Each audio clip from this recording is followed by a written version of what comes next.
So thank you all for joining us for our last webinar in our preparing for the 2026 annual meeting in San Francisco webinar series. Today, I am so pleased to be joined by Lucas Winkler-Prinz, who will be giving a talk about the wetlands of San Francisco Bay. So thank you, Lucas. Thank you, Elin. Hi, everyone. Good morning in the US. Good afternoon here in Sweden. I'm going to share my screen and we'll get started. Um, so, I'll be talking about wetlands and sediment in San Francisco Bay in anticipation of your soon arrival at the annual meeting. A brief introduction myself. I grew up in East Lansing, Michigan, and then I got my Bachelor's of Science in Applied Mathematics from Brown University. After university, I got a job in Los Angeles in 2016. Um, and this was right around the time when there was a lot of activism around restoration of the LA River, which is typically seen as a big concrete channel, but there are efforts to kind of re-green that. And I also got interested in surfing, so I ended up spending a lot of time around river mouths, and rivers bring down sand from their watersheds, and that sand accumulates in sandbars that the surfers want to surf. So I started paying attention to hydrology and wetland restoration. I said, okay, I don't know what to do with this degree in applied math, but maybe if I go back to grad school for hydrology or something, I can work in restoration. So I did. Between 2018 and 2023, I went to University of California, Berkeley, and I worked with Mark Stacy in civil and environmental engineering. Um, and then after graduating, I did a Berkeley. I actually switched into Department of Geography. Um, and there I worked on wetland dynamics of the Okavango Delta in Botswana. And now I'm a postdoctoral researcher at Stockholm University's Department of Physical Geography. So that's why it's getting darker and darker outside right now. It's just about dusk. Um, but still, there's a huge amount of my work that came out of my PhD in the Bay Area, and that brought me to presenting this for you all here today. Um, I just want to start by saying I worked for many years with the U.S. Geological Survey. Their Pacific Coastal and Marine Science Center in Santa Cruz, California, paid for my PhD via a cooperative program. I work closely with a lot of people there, but particularly Dr. Jessie Lacey, who studies sediment transport in shallow environments, and her team. She's pictured here on the right, and she was just an incredible mentor, and she's an incredible scientist. She just recently retired, and so I want to say thanks. A lot of her thinking, underlies a lot of what I'm presenting here today. And U.S. Geological Survey is an amazing institution. They prioritize a lot of monitoring and really applicable science. And so thanks to the USGS. Um, for those who are not already aware, San Francisco Bay is not just one bay. Really, it's multiple bays. Um, you all can see my cursor here, right? Actually So, cannot. oh, okay. Let's see if I can get the little laser. How about now? Yes, there we go. Yes? Okay. San Francisco Bay is multiple bays. There are two main rivers that flow through the Central Valley of California, the Sacramento River, which comes from the north, and the San Joaquin River, which comes from the south. They meet here in the Sacramento-San Joaquin Delta, also called sometimes the California Delta. And then they combine and they flow into Suisun Bay, then into San Pablo Bay, and then into central San Francisco Bay. And then some also goes into South San Francisco Bay. And then this mass of water flows in and out through the Golden Gate here, just below the Golden Gate Bridge. So this system has a complex hydrography. There are these bays. There are even many more bays other than just these ones. There's like Richardson Bay right here. Um, there's the estuary. Really, almost all of the system labeled here is estuarine. It's got brackish water from Sassoon Bay to San Pablo Bay and out until the ocean. And then there's this inland delta, and with a ton of channels and more rivers flowing in. The watershed that drains to this system is absolutely enormous. It's 75,000 square miles. And note that the whole state of California is 174,000 square miles. So this is like the watershed of California. This little graphic shows the dark green is the watershed of the Sacramento River. This red is the watershed of the San Joaquin. And this light green is kind of the lower San Joaquin and the Kern River. This is called the Tulare Basin. And this actually was formerly an endorheic basin. It didn't flow north and then out through the delta and through the bay. But over time, it's been modified and some water is pumped north. So now it effectively is part of the same watershed. Um, and during even very high flow years, naturally, it would drain north, very shallow there in the Central Valley. So this is an enormous watershed, and it connects the Sierra Nevada in Eastern California, and the water and snow there melts and flows into the Central Valley of California, into the Delta, and then into these bays and the estuary of San Francisco. And this connection is crucial for what I'm going to be talking about. All of these systems are marshy. This region spans this enormous inland delta into this very productive estuary, and these conditions are perfect for a variety of wetlands. Typically in this presentation, I'm going to focus on the estuary and San Pablo Bay, central San Francisco Bay, more than the delta, which is a beast in and of itself, with a fascinating history. I'll touch on a little bit of both, but for the sake of time, I got to focus somewhere. So some of these wetlands are saline, some of them are brackish, some of them are fresh, and vegetation varies across the whole system. These wetlands blend with kind of mudflat ecosystems and beach ecosystems and geomorphic systems. Um, but it's worthwhile to keep in mind that this is an incredibly urbanized area. Most of this system, to call it one system, has been also very heavily modified. But it's a world of marshes here.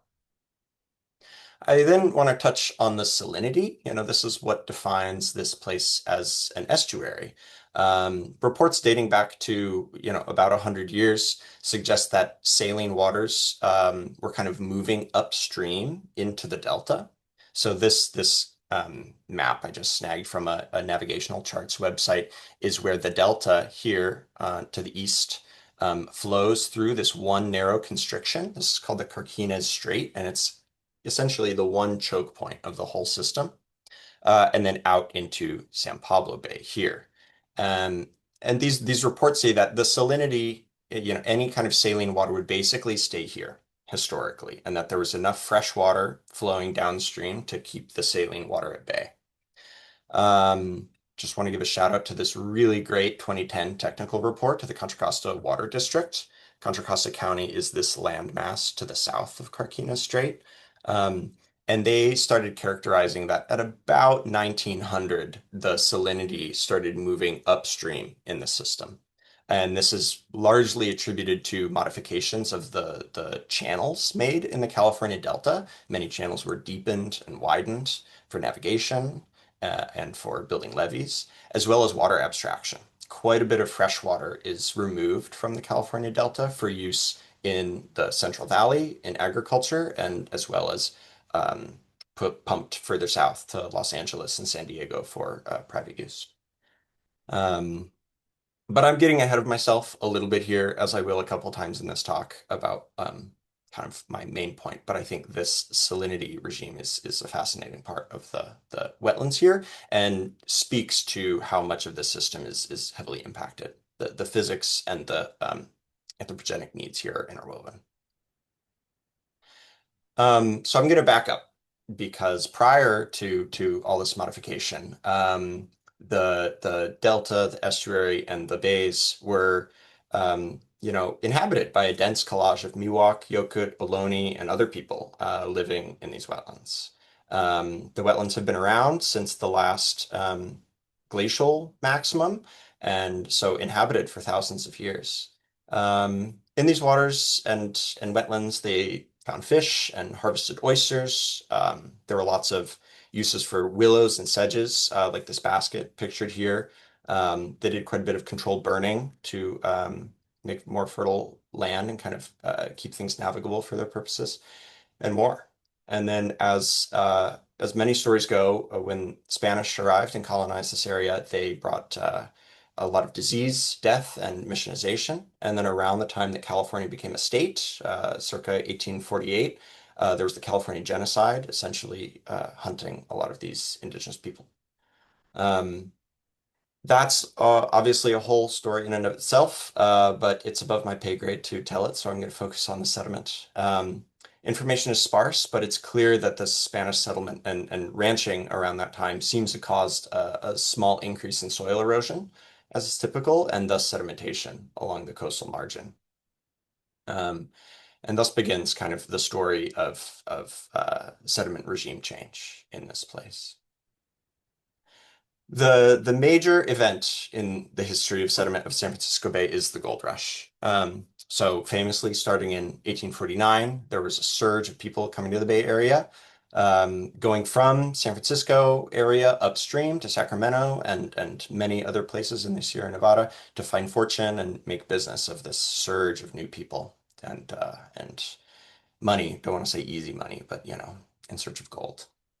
Um, to accelerate the gold mining process rather than do so kind of artisanally, um, there was a process called hydraulic mining. This was used in California first around 1853, and it's what's pictured here. It's basically using cannons of water to kind of blast apart hillsides, increasing the flow and the slurries that could then be panned through for gold. However, the tailings, the slicks that were made by this process ended up smothering farmland downstream and choking off rivers, and so they caused a lot of public pushback. I couldn't actually find any evidence of this at the time, although it's emerged since this happening that there was also quite a bit of pollution. A lot of these slicks were high in mercury, and so there were also public health effects of this. But basically, there was enough public pushback that the state made this practice illegal in 1884. So hydraulic mining had a lifespan of 30 years in the early gold rush, um, and sent just enormous amounts of sediment down through the system. Um, Carl Grove Gilbert wrote this report in 1917 called Hydraulic Mining Debris in the Sierra Nevada. He's become kind of a token geomorphologist. This is a kind of early in geomorphic history of the US. And it was all about the effects of hydraulic mining in the Sierra Nevada and kind of the morphologic changes in the rivers of California. So kind of a big part of physical geography in this part of the world is started with G.K. Gilbert here. Um, but that sediment moves. It moves downstream. So this 30 years of hydraulic mining effectively constituted a pulse of sediment that went from the mountains downstream through the delta and ultimately into San Francisco Bay. The numbers depend on how you assess and how you define this pulse, but I like this number from Barnard et al. 2013, that this is 850 million cubic meters of sediment were attributed to this pulse of hydraulic mining debris. This Peterson et al. USGS report said that this constituted up to 1.5 meters of vertical accumulation in many parts of San Francisco Bay, the shallows where things accumulate more easily. So this is a sizable change. And I've heard kind of apocryphally, I don't know if I would take it as true, that some towns, such as Martinez, that's right about here, um, are essentially built over land that kind of emerged as this pulse came downstream. And then in addition to just raw kind of geomorphic change, there was higher suspended sediment loads reaching the system. This is the sediment that's floating in the water, the kind of turbidity in the water. So just this pulse begins to arrive and move its way through the delta and bays of San Francisco. And then as we reached the end of the 1800s and into the early 1900s, this region developed and developed rapidly. So this came with quite a bit of land conversion from tidal wetlands into agriculture and salt harvesting ponds. These were kind of easy things to do in the flat, um, uh, you know, tidally adjacent lands of this area. There also began to be quite a bit of dredging activity in the area for shipping purposes and then for building levees. So this figure kind of has a lot going on, but it's just a timeline, and you can see the kind of acreage of tidal marsh. The delta pretty precipitously declines throughout the kind of late gold rush period. This is typically conversion to agriculture. And then for San Francisco Bay, San Pablo Bay, Suisun Bay, a lot more of the declines begin here in around 1920, 1930 with kind of an urban conversion. There's also this sedimentation rate. Here's the gold rush pulse, this extremely high sedimentation rate. And then following that, things began to kind of return to slightly erosional regime, which was actually typical of San Francisco Bay. It was slightly erosional and it was sinking under sea level rise because of glacial melt. And then dredging began to occur. These are all trends we will pick up later. So despite my focus being downstream, I love this figure from the California Delta, which I think highlights the massive extent of this, but the wetlands begin to vanish. So this sediment plug from the gold rush reaches downstream and actually added to wetland extent because it kind of was all this new material to fill in some of the shallows. And it brought the shoreline out to what it had been 5,000 years earlier, prior to quite a bit of sea level rise.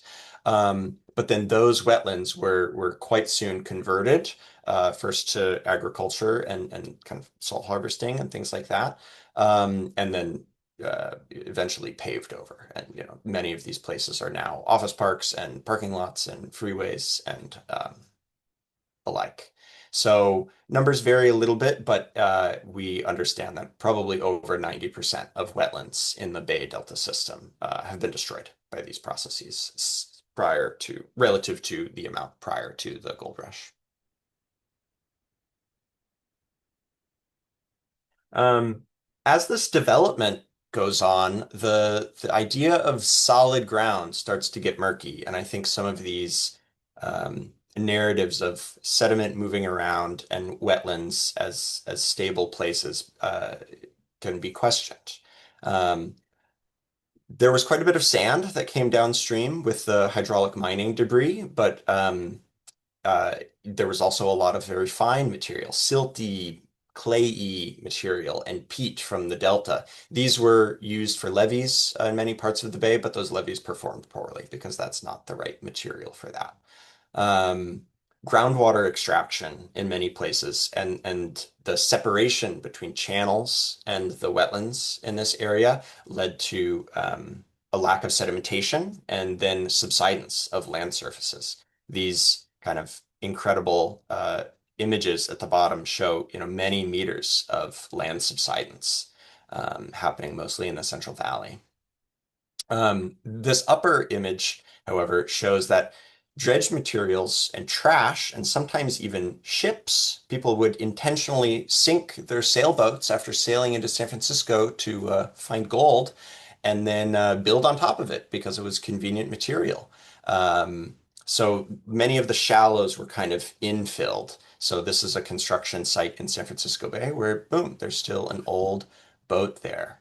But these shallow mudflat areas are really in a place with quite a bit of seismic risk, horrible places to build. All of these fine sediments will liquefy in a major earthquake. And so there's a lot of worry that goes into, oh, what have we done kind of building in these places that were mudflat or wetland. This map, I think, is kind of amazing, but it shows over 50 known locations of boats that were intentionally sunk in what is now San Francisco. And I believe the conference center is like right over here. So, think about this as you're walking around the waterfront. in San Francisco, how many boats might be right under your feet. Um, So that's kind of terra firma or relative terra firma, but there's also the suspended sediment load. Um, I love this image. I think it really shows how sediment comes down through these rivers and then mixes with the slightly clearer waters of the Pacific Ocean. San Francisco Bay, however, is naturally a very turbid body of water. If you look at it, the water is going to be kind of brown, which isn't always the most appealing. Um, but so it is. That's how it's naturally been for thousands of years. So over this arc of development, the shoreline of this region was very hardened, and the channels were straightened, and there was this excess amount of sediment kind of around because of the hydraulic mining, um, as well as development activity. And so there's been kind of an abundance of suspended sediment. It can more easily flow downstream because of the hardening of shorelines. So careful work by a guy named Dave Schallhammer, who's now retired from the USGS, noted that this kind of excess of suspended sediment that was in the system eroded over time and depleted in 1999. I can't really believe it, but he pinned it on a specific year. Here's that paper, Sudden Clearing of Estuarine Waters.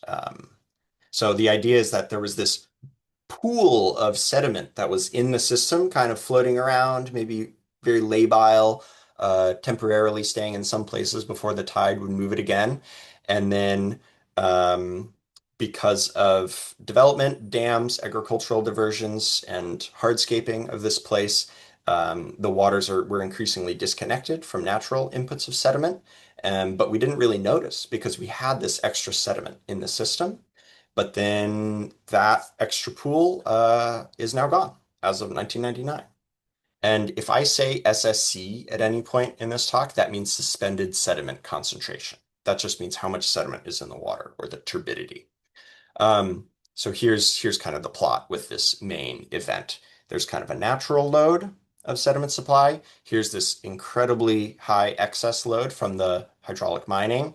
Here's it kind of declining over time. And then once we enter the era of kind of modern um, monitoring, we see it's back kind of where it was, if not a bit lower. This loss in turbidity of the waters has big impacts. There are native species, even protected species like the Delta smelt, which depend on very turbid water for survival. It gives them kind of protection and ability to hide from predators. It also prevents San Francisco Bay from being very prone to algae blooms. San Francisco Bay is a very shallow body of water. It can warm fairly easily, and also now it has quite a bit of excess nutrient loading. So it's actually a perfect body of water for algae blooms, but it's not historically been a problem because the sediment load prevents sunshine from penetrating very deeply into the water. But as we have less and less sediment, the system will be more and more prone to algae blooms, which are bad for certainly fish ecology, human health, and many more things. So the one key concept here is that without sediment, wetlands drown. Wetlands, especially in these intertidal systems, expect that with every high tide, they'll get a little layer of sediment placed on top of them. And this kind of allows wetlands to keep up with sea level rise. They import this sediment from the water and then they can kind of vertically accrete. However, in the age of anthropogenic climate change, sea level rise is accelerating faster and faster, but as I hope I've just explained, the sediment loads are not. They've been reduced. So this is kind of the crux of the problem now. And it's the strange new reality for wetlands and sediment in San Francisco Bay. We've crossed this threshold where we're kind of back at pre-gold rush suspended sediment loads, if not even a little bit lower. Sediment in this system is now trapped behind dams upstream, and it doesn't remain in the system due to straightened and hardened channels in the delta and the estuary. Um, the wetlands in the bay are in this precarious state of balance because sea level rise is going up so fast, but there's not quite enough sediment around. But speaking here from 2026, we now know, oh my gosh, we need wetlands so badly. They do all these things for us. They give us bird habitat. They're a perfect habitat for juvenile fish. They help mitigate flood risks in many places. They can help scrub toxins from the water. They can bury toxins, and they bury carbon. They sequester carbon at incredible rates. They also stabilize our shorelines. In my years in the Bay Area, I grew to love swimming in San Francisco Bay, and I'm certainly thankful for that. Get great places to go and have the stable shore be stable, as well as, in the same point, recreational value. People love bird watching, people love kayaking, people like me love swimming in San Francisco Bay. So there's all these things we want to keep our wetlands around for going forward, but it's hard to do so. So I've once again gotten kind of ahead of myself, and I'm going to back up. We're going to go back to the 1940s, facing traffic problems, incredibly, and rising needs for urban water, urban fresh water for drinking and industrial purposes.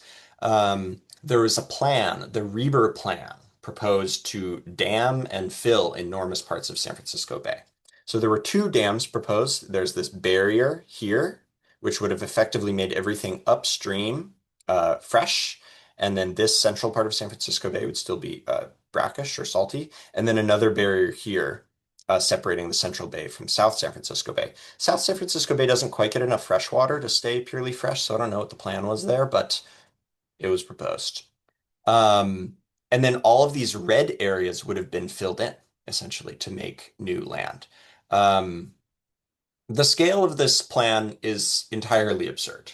The cost estimates were found to be at least 10 times too low.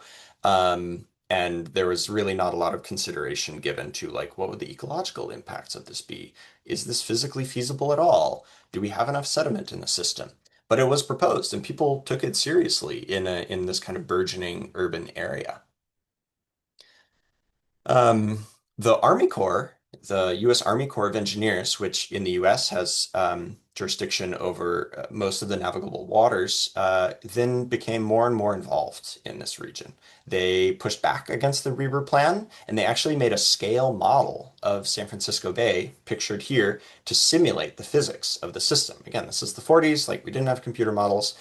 We wanted to understand it, build the model. And you can still go visit this today. It's in Sausalito in Marin County, just north of San Francisco, and it's a cool, wacky time. So I recommend going if you've got a spare day. Um, what they found in running this simulation is that the physical challenges of the Reber Plan were enormous. The physical forces against these barriers and against the tides were just too great, and the engineering costs were going to be much too great. But the attention that this plan brought to the shoreline of San Francisco Bay really helped the residents of this area begin to care quite a bit more about their shorelines. This is crucial because at this moment in time, again, say the 40s, 50s, the shoreline of San Francisco Bay was kind of a mess. Contrary to the California coast, which stayed a bit more protected and especially now is quite protected, most of the shoreline of San Francisco Bay is privatized and was quite industrialized. It was used often for really dangerous and dirty work, and it was just dumping grounds. There are many landfills right at the shore of San Francisco Bay, and it's also where all the wastewater treatment plants are still to this day located. Um, so in 1961, a lobby group of some women in the East Bay organized Save the Bay, and they advocated for the necessity of the health of the water system, the coastal environments, and for recreational opportunities in this place. Um, their advocacy work led to the creation of BCDC, which is the Bay Commission, the Bay Conservation and Development Commission, which controls development and issues permits for development and changes along the shoreline of San Francisco Bay. And all of these forces combined kind of joined the tide leading to the Federal Clean Water Act in 1972. I want to also add that Silent Spring came out in 1962. These ladies were ahead of the times.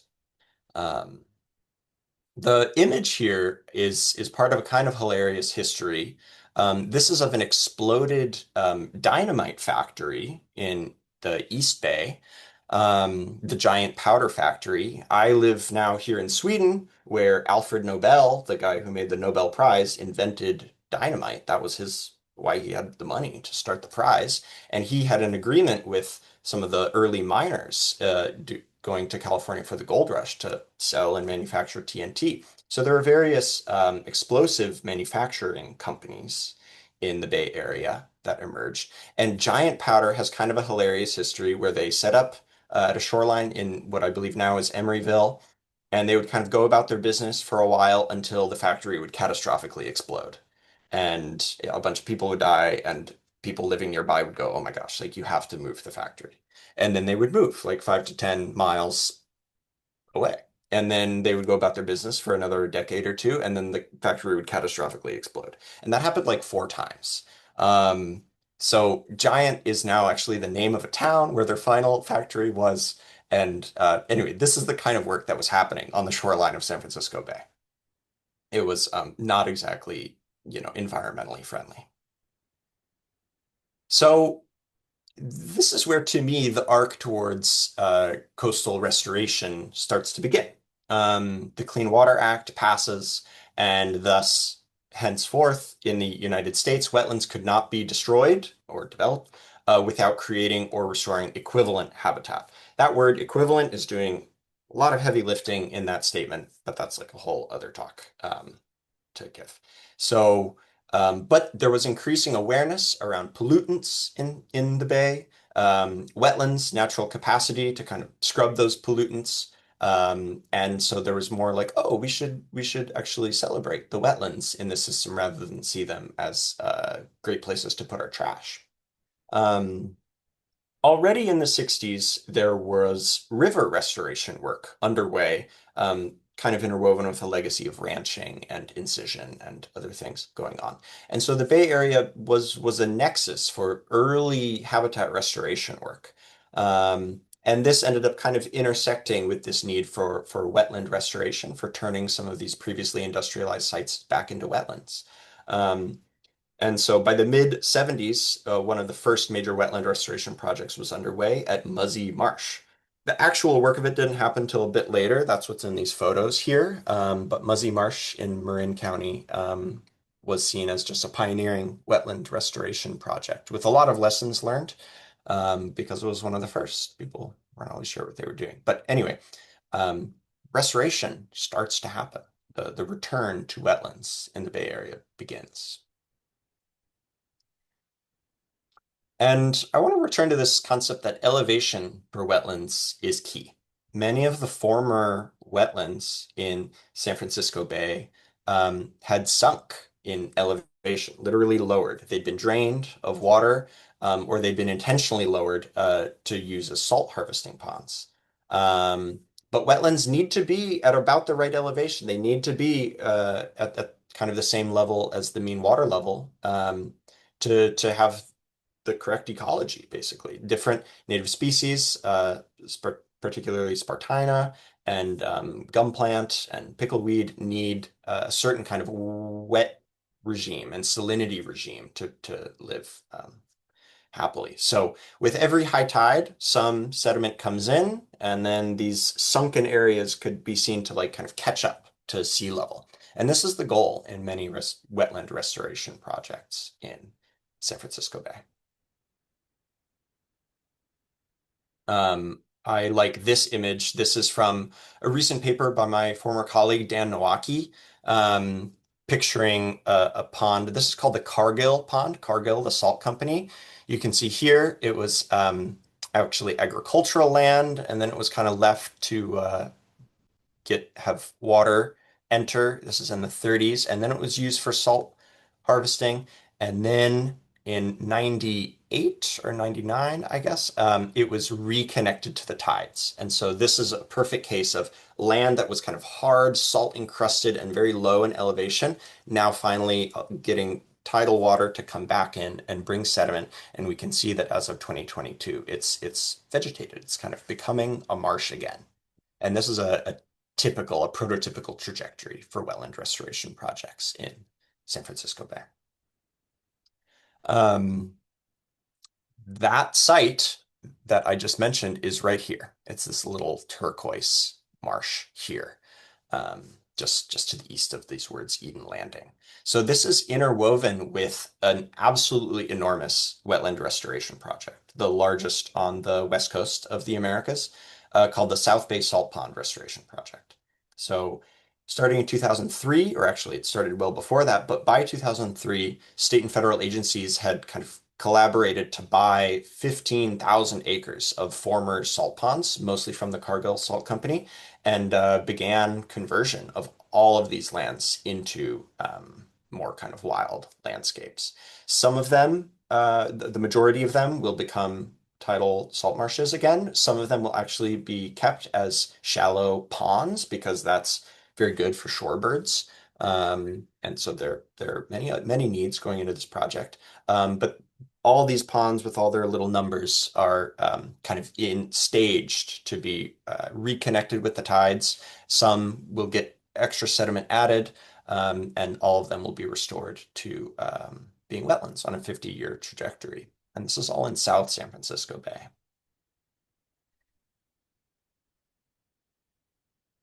And as much as this is kind of about ecology and habitat restoration, a lot of this work, especially at the beginning, is like hard machinery. I just wanted to put a view on the ground. It's like you have to open up a levee and move some dirt around for this to happen.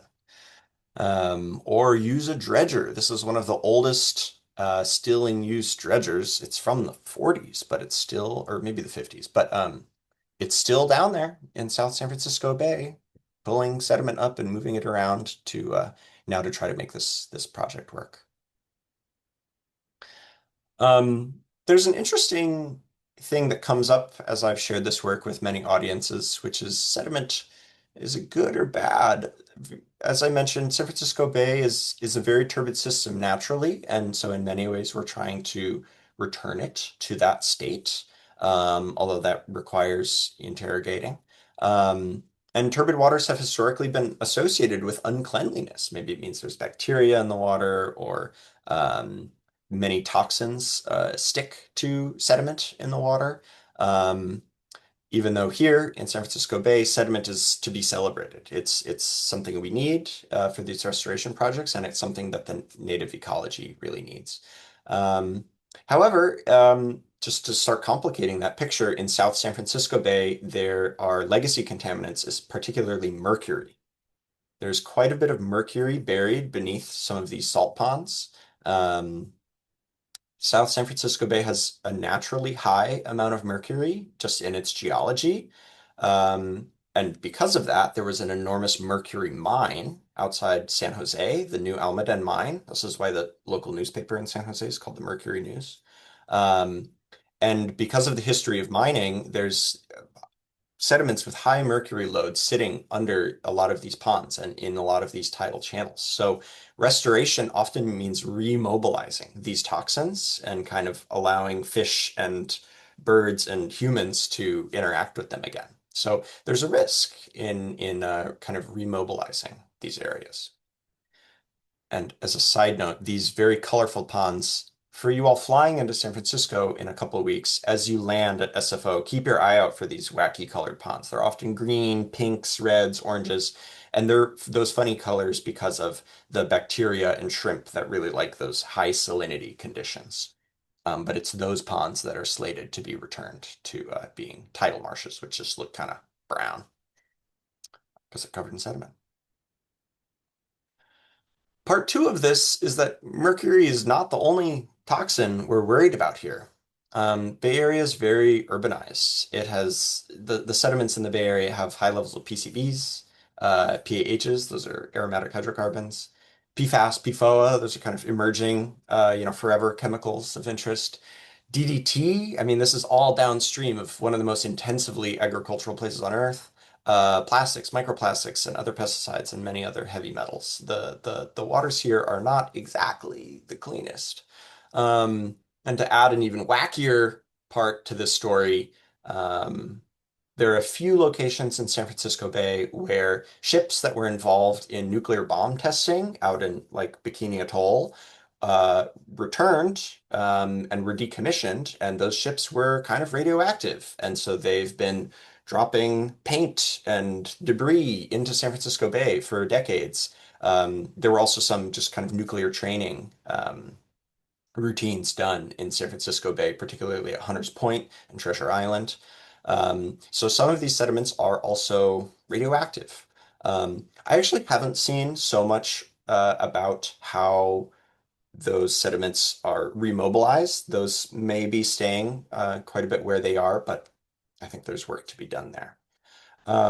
So sediment is both incredibly valuable, but it's complicated by these kind of toxic legacies. I just want to point to two work by two other people. This talk by, again, my former colleague John Warwick, who talks about good sediment, bad sediment, a great talk about kind of sediment, we need it, but sediment, it's got these negative associations and can cause hazards in various kind of physical ways. And then Monica Barra, who's trained as an anthropologist, has done some amazing work connecting history of sediment and wetland restoration work to kind of racial politics in southern Louisiana, which is a place that is has many sediment related challenges of its own. So I highly recommend looking towards that work if you're curious. So good sediment, bad sediment. So this is all to say in San Francisco Bay, and we need to figure out what do we do with what we have?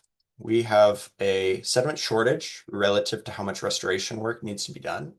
Um, Sediment dredging in this system to maintain shipping channels is one of the main kind of sources of sediment that we can kind of pull out of a hat, right? We can't really add a new river here, but we can dredge sediment to keep shipping channels deep for big boats. However, dredged material, especially if it's very toxic, has been dumped far offshore at the what's called DODS, the Deep Ocean Dispersal Site, which is out here, so far west of the Farallon Islands, where basically we'll never get that sediment back. It's kilometers under the sea, and that would be very expensive to get back. Some sediment is also placed inside the bay, but this causes its own problems with shipping channels. Um, and so increasingly, people are curious, how do we keep the sediment that we do have, even if it's a little bit toxic, inside San Francisco Bay? Because we need it, maybe not today, but maybe in 10 years, in 20 years, to kind of keep up with sea level rise. And how can we use some of that more toxic sediment without compromising restoration goals? Um, this is just a view of, again, what dredging actually looks like, pulling up the sediment, and it almost all gets tested for various toxin concentrations. And work by BCDC as well as with the Army Corps they're really trying to streamline this process. Because all these EPA flags go off with toxic sediment, and the Bay Area is comprised of 9 different counties. Maybe you dredge in one county and dispose of it in another. Um, and permitting for this work is incredibly complicated and just makes it even harder to keep sediment inside San Francisco Bay. So there's work to be done to make these kind of consolidated applications to streamline these processes and make it simply logistically easier to keep the sediment we have around. Um, and then using sediment for restoration rather than just kind of getting rid of it is called beneficial reuse, or sometimes just beneficial use. Um, so this is, again, not seeing sediment as a byproduct or a waste of dredging, but as an asset towards these goals of wetland restoration projects. Agencies like the Army Corps and the USGS have been experimenting with novel ways to reuse sufficiently clean sediment towards shoreline resilience in San Francisco Bay, aka wetland restoration. But like I just said, some of this is very complicated. San Francisco Bay is also very shallow. It's only a few meters deep for the vast majority of San Francisco Bay, so it's hard to get boats in and out. The dredging industry is complicated. This is many jurisdictions working together, and some of these actions haven't really been done that much before. So there are few protocols and norms and firm expectations. So it takes finding people who are okay trying something new to make this all work. Um, a success case, though, is the Montezuma wetlands. So this is in Suisun Bay in Vallejo County. And this is a public-private partnership. It's really the brainchild of one guy, Jim Levine, who said, I want to fund a bunch of wetland restoration. He formed a partnership with the Port of Oakland. Port of Oakland dredges quite a bit of material on a regular schedule, and Jim Levine was able to kind of make it work that he could receive the sediment they dredged at a lower cost than typical disposal. And this is crucial for federal contract work, is that federal workers are basically obliged to take the lowest cost alternative. Um, and so he was able to make it cheapest, partially because um, this site is adjacent to a deep water channel. The site was formerly a rail yard where rail cars could back up and offload their goods to boats in the Carquinez Strait. And so it's actually very easy for dredging boats to get here. And they own their own dredge, which is incredible. There are very few dredges west of the Mississippi in the United States. And so sometimes for federal dredging work in San Francisco Bay, they have to request a dredge from, say, southern Louisiana, which has to go through the Panama Canal and then all the way over to San Francisco. And then we get the dredge for like 4 days and then it goes back. And so the schedules become very tight and very expensive. But the Montezuma Wetlands Project, they have their own dredge. Um, it's very cheap to dispose of sediment there.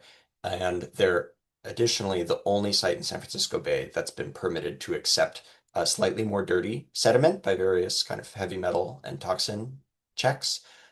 This is because they've got some deep water that they're restoring to wetlands, so they can effectively put the dirty sediment down, and then that will be capped with cleaner sediment, so that the surface sediment that birds will interact with will be cleaner. So, and that's made it through the permitting process. Um, oh, sorry, let me just pull open the Q&A here. Um, Okay, I'm now going to back up one last time and say, now that I've given you all this context, what do I do? Why do I know this stuff? What have I done? So again, I did my PhD work working in a wetland in South San Francisco Bay. Here's Cargill Marsh, where I showed that trajectory previously. And effectively, I did sediment budgeting work in this marsh. So these numbers are kilograms per day of sediment imported and exported from this marsh. I was able to compare a summer season and a winter season. And really, all this science is meant to inform how do we better plan for this effective use of the limited sediment we have towards effective restoration projects in these wetlands. Um, this marsh is now the site of one of these experimental practices. The Army Corps is doing thin layer placement where they just add kind of a few inches deep of sediment offshore here, and results of that are still in the works. Again, go see work by my USGS colleagues to see where exactly did that sediment go, how quickly is it kind of reaching the marsh.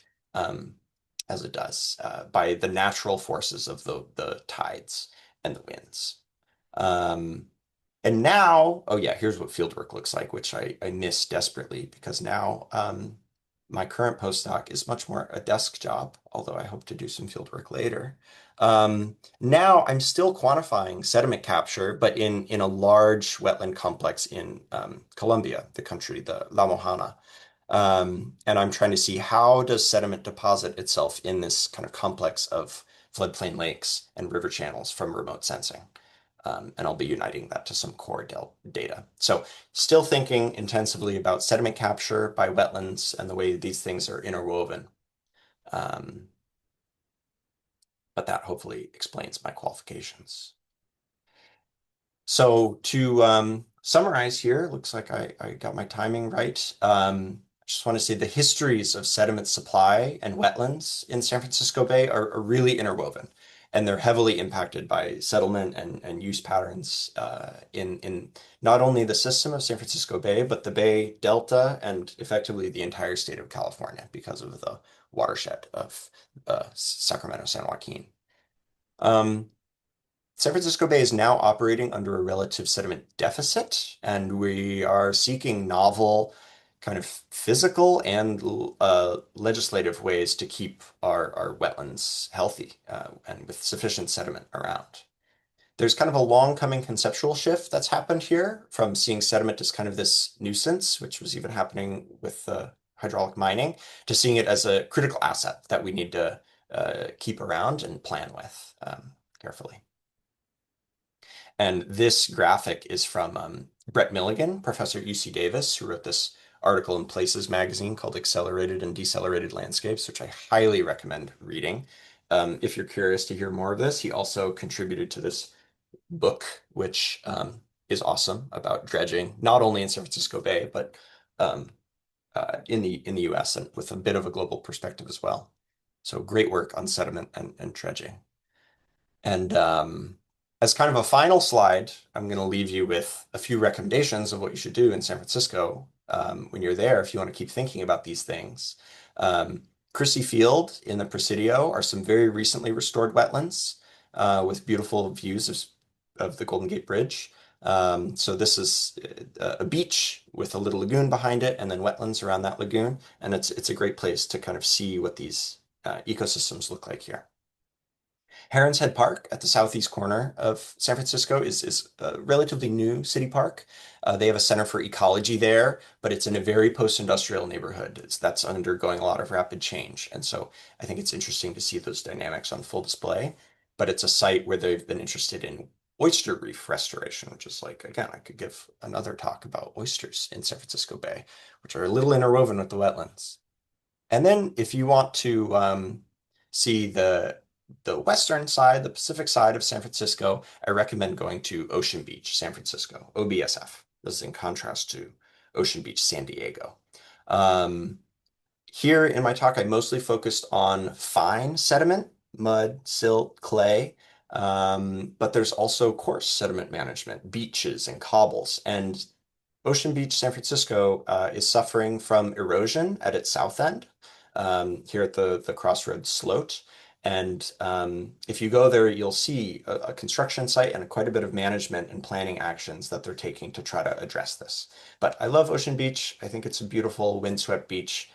Sometimes you're there and no one's there, and then you can go 2 blocks inland and get an espresso. So it's a great place to go. And with that, I'll take questions. Thanks so much, everyone, and feel free to email me there.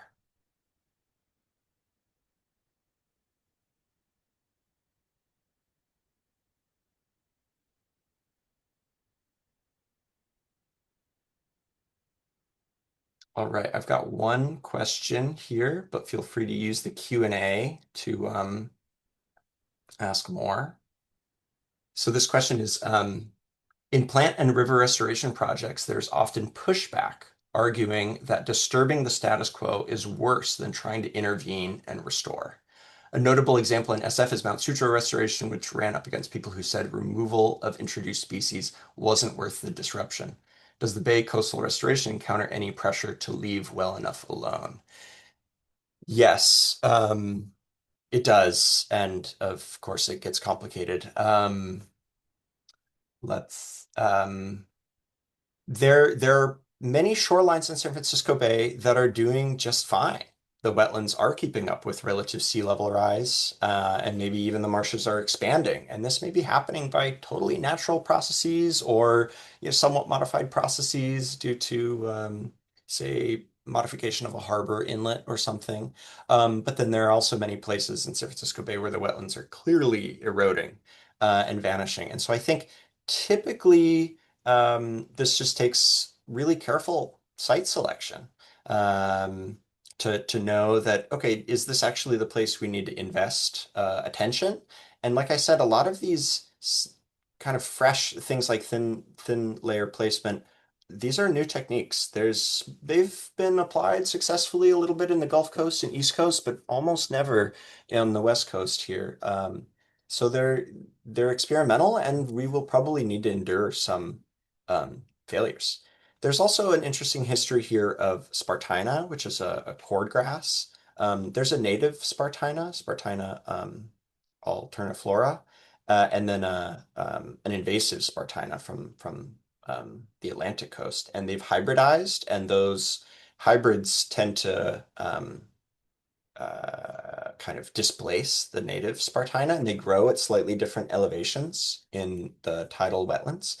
So the replanting efforts have occasionally confused. They've got, oh, we'll plant Spartina, but then they plant the hybrid Spartina, and like actually we want to typically avoid that. Um, and so there have definitely been kind of misplaced restoration efforts in that regard. But it happens. I think I'm a bit of the opinion that there's so much to be done in the system that we need to try many things, and some may not work so well. But hopefully, the rising tide will rise, lift all boats, so the saying goes. Um, Thanks for the question.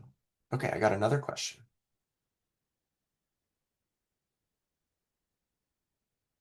What's the biggest challenge when trying to work with precision with material and landscape that are by definition so imprecise? Love this question. Yeah. What's the boundary between water and land? Working in a wetland, I mean, you have to make up some definition, but gets pretty arbitrary. Um, what we found is that I'll answer this in a slightly narrow way. Say you deposit quite a bit of dredged material in a specific place. When you do that, there's inevitably kind of a plume of very fine sediment, and then there's just a mound of mud sitting on the bay floor. But some previous work and then the recent work from this restoration project here, where they're doing the experimental placement, it shows that the mounts actually they don't move a crazy amount. I mean, tides and winds here can be strong, but it still takes a long time for a lot of sediment to move around. So things here do tend to move somewhat slowly and subtly. Um, and dredgers, the people who operate these dredging machines are pros. It's kind of like watching someone back up, um, like a 16 wheel truck. It's like, how are you so good at doing what you do with this clamshell bucket? So people are quite good at taking sediment within specified geographic areas and placing it within specified geographic areas. There is some sediment lost in the slosh, um, but for this system at least, because it's naturally a very turbid system, we tend to just say that's going to happen, and it doesn't have outsized impacts on the system because it's already a body of water used to high levels of turbidity. Yeah, great question. Um, Okay, you mentioned oysters. Can you give a hint as to their value as a research subject? Thanks. Yeah, oysters. So oyster populations in San Francisco Bay were, I'll just go to my end here, were virtually eliminated around that kind of population boom following the gold rush. They were cheap and easy food, and so the native Olympia oyster was harvested till kind of a thin margin of survival in San Francisco Bay at least. So, but oyster reefs, or really the Olympia oyster, effectively makes beds rather than like these very vertical reefs. But these beds were they naturally attenuate waves and they naturally filter water. And so their elimination from San Francisco Bay actually is interwoven with increasing kind of wave intensities and erosion of wetlands, as well as water quality in the system.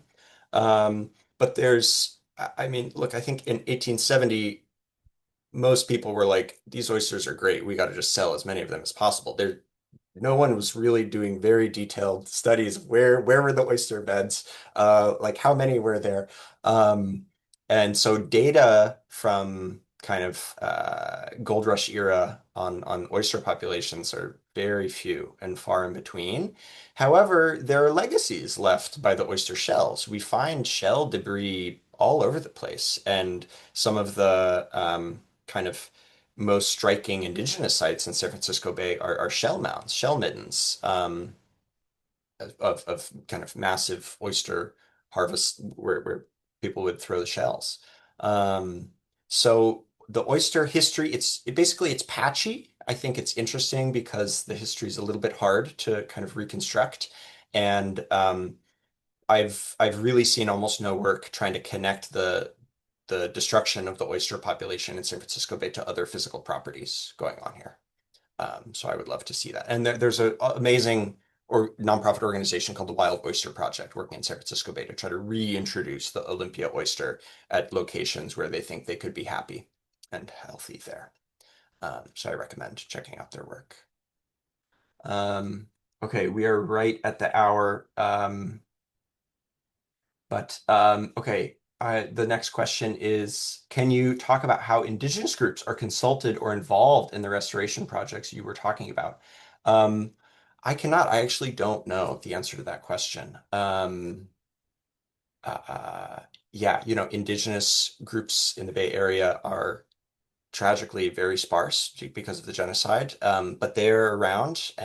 But the restoration work that I've focused on at Whale's Tail Marsh, again, that's this one, was not a site with any known major kind of populations or any shell mounds. Often those records of where there were major, uh, you know, groups of indigenous people here were based on where were the shell mounds, because that's what we can see now. And we didn't see that here, so we have not engaged that much with kind of indigenous history of the site. So sorry, but I don't know the answer to that question. But thanks for asking. Um, yeah, any other questions before we wrap up? Or maybe we've got to wrap up anyway. Thank you so much, Lucas, for this wonderful webinar. It was great. We really appreciate it. And thank you all for joining us. If you're watching the recording, we look forward to seeing you all in San Francisco in just under 2 weeks. So thank you again, and I hope you all have a great day. Yeah, thank you.